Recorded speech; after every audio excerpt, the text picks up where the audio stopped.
Walker, and welcome to Closet Conversations. Today I want to talk to you about the Netflix series called Girl Boss. Girl Boss is the name of a book, #1 best-selling book on the New York Times bestsellers list, written by Sophia Amoruso. And Sophia Amoruso is the founder of the highly successful chain called Nasty Gal. And Nasty Gal started out as Nasty Gal Vintage. She sold online on eBay starting in 2006. By 2008, she was launching her own website, and that was the beginning of approximately 6-year run that led her to $100 million in sales as a vintage reseller. There's a lot more to the story, but I've been binge watching it again. I've seen it many, many times, the series on Netflix. They only did one season. It was not renewed, and I think that's a real shame because reselling is more popular than ever. But I think a lot of it had to do with how they did the show. The focus was really on the girl as a character, as a 20-something-year-old, versus on her role as a reseller. So someone like myself, who's an adult female, watching it, I'm sort of like raising my eyebrows at a lot of stuff that isn't relevant to me at this phase of life, but I'm absolutely able to look past that and hone in on the really important aspects of reselling that led her to be so successful.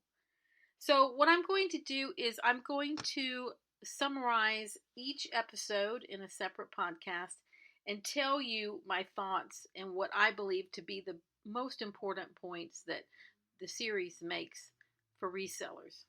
Anyway, the first season really introduces us to the character.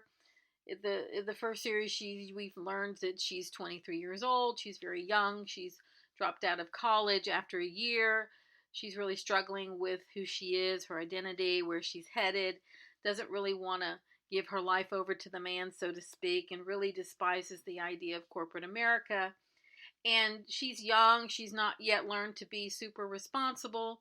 And so it isn't surprising to learn that she's been fired from numerous jobs. And we see her being fired from a retail job where she's selling shoes because she's not paying attention to the customer. She's surfing the web on eBay, looking at vintage clothing and talking to people on the phone that have nothing to do with the store. So that won't surprise any of you that she would have gotten fired with that kind of behavior. But it really sets the tone for who she is and where she is at this stage of her life. She gets fired from this job, and she's had just gotten an eviction notice on her door that before she had left that day, and so she's really, really in a bad way. And so what she does that day that I think is so important is that to ease her stress and to ease her pain, she went shopping. She went to a buy-sell trade store, and it was an independent one, and they make a point of showing you all the different places that she sourced. And this is in San Francisco, California. And they are very clear to show you which ones are the chains. They actually show you the storefronts, even though it's from 2006. And they basically indicate the ones that are, say, independently owned and operated. And that's a point for down the road. But anyway, so she goes shopping. She's all depressed. She's just, grabbed some used bagels out of a dumpster, and she's, wandering around or whatever. So she goes to this thrift shop, buy-sell trade shop. She goes through the whole store. She's upset. She's trying to shop to make herself feel better. And she goes through the whole store, and she finds one special piece. And there's so much symbolism in this whole first part of this series, is that she goes through an entire thrift store, can't find anything worth buying, and then comes across a vintage East-West leather jacket in perfect condition from the 1970s. So it's the equivalent of, say, a Chrome Hearts probably, or a Gucci today. Just super rare, super awesome, amazing design. And it was marked $12, and she negotiates with the owner and gets him down to $9, and she buys it. And her lesson to him, because he's really doesn't take her seriously and thinks her negotiating is just sort of a young girl silliness. But she says, I'll give you $9 and a lesson. He goes, okay, fine, I'll sell it to you for $9. And she says, you need to know what your stuff is worth because you just got played. Because this jacket is a rare, East-West vintage from the 70s in perfect condition. And, you got to know what your stuff is worth. Of course, they used more colorful language than that in the series, but this is a PG podcast. So anyway, so that scene is so important because she went through an entire store and left with one thing. Okay. And I think when it comes to sourcing, I think we are all tempted to buy too much that is not great. There's too much that's not special. And she seems to specialize. I mean, you learn this over time that she is very specific what she's looking for, that she's learned vintage clothing. She knows vintage clothing. They don't go into how she came to that point, but it's very clear she knows what she's looking for and she knows when she finds it. So out of an entire store, she leaves with one jacket. And that's an important point. So, and they'll make it throughout the series that she does not buy a bunch of crap. She is very specific, and there are scenes where she's very frustrated because she can't find anything to buy, and she leaves empty-handed. And I'm like, I know that feeling, but I only know that feeling when I am very, very specific about what I'm sourcing, and I force myself to put all the things back that are substandard. So that's an important point, number one. She knew her merchandise. She negotiated a price, and she was developing a relationship with this buy-sell trade store. So that's all very, very important. And so she buys the jacket just to wear, not with any other thought in her mind. She's wearing it.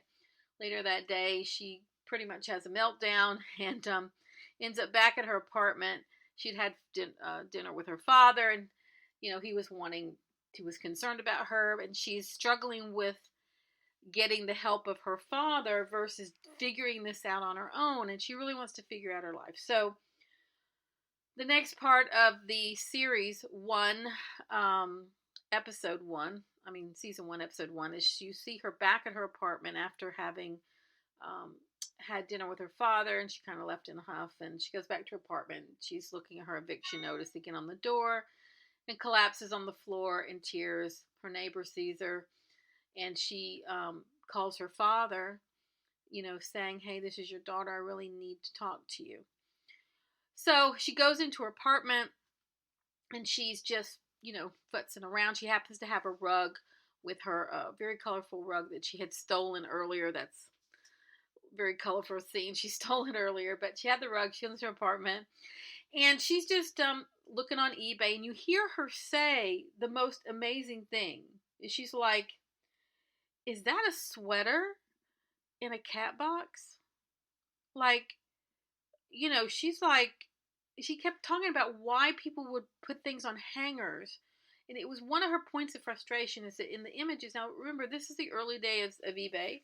We're talking 2006. And several mentions she makes at how the merchandise is being displayed. And you can hear her saying to herself and basically talking to the computer, this listing doesn't look right.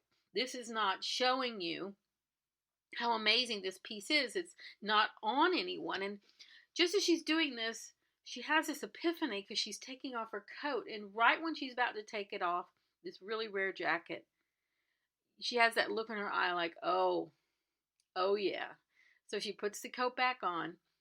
And in the next scene, she's putting on makeup. She's nailing the rug to the wall. And she's taking her first pictures of herself wearing the jacket, not on a hanger. And she puts it up for auction starting at $10 because back in the early day, there was only auction on eBay. They didn't have buy it now. She puts it on auction starting at $10, and then she goes into the shower and refreshes herself, and she comes back out, and she sees herself looking at the auction listing, and it's bids going up by $10 increments. She's refreshing, it's up to $180. And she has this look on her face like, oh my gosh, I've done something special. I have found something. I have flipped something that she paid $9 for. And in that moment, it's $180. Now, it goes much higher than that in other episodes. But this look on her face, like she's needing money. She needs to pay her rent. She has posed in this jacket and she's a beautiful young girl in her own right, this actress. And so all of this comes together into that epiphany that she has, that this is something. She knows fashion, she knows vintage. Wearing the item surely is making a difference because the bid's getting up really high. And the last part of that episode is her father calling her back, and she ignores the phone call because she didn't need his help anymore because she had just figured out her life. And I think it's really, really powerful because, she was studied in her vintage. She knew vintage. She knew computers. She was already studying on eBay, even though she wasn't selling on eBay. She was watching what was happening in the industry. She was seeing ways it could improve by simply modeling the clothes. And she put all of that together, and that's what you get. That's what you get. You get a solution to her problem in the beginning of what becomes Nasty Gal Vintage. And, I just thought it was just really, really important. And they do show her in the beginning, like wearing vintage boots from the 70s. They show her, you get little glimpses of that she's not going to fit in a normal corporate job. I'm not even going to say she's artistic because that's really not the word, because she's not artistic in the traditional sense, but she's creative. She loves clothes. She's edgy. She's young. She's vibrant. She's hip.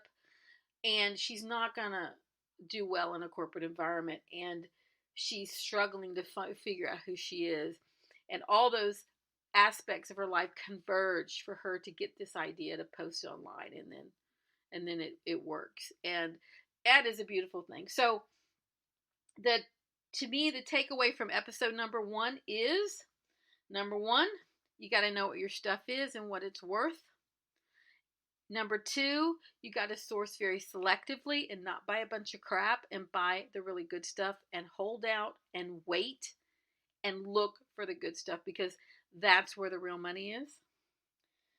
And I guess number 3 is she learned that modeling the clothing, which really wasn't happening at 2006, was a key part of selling that jacket and getting these huge bids and showing it to its best effect.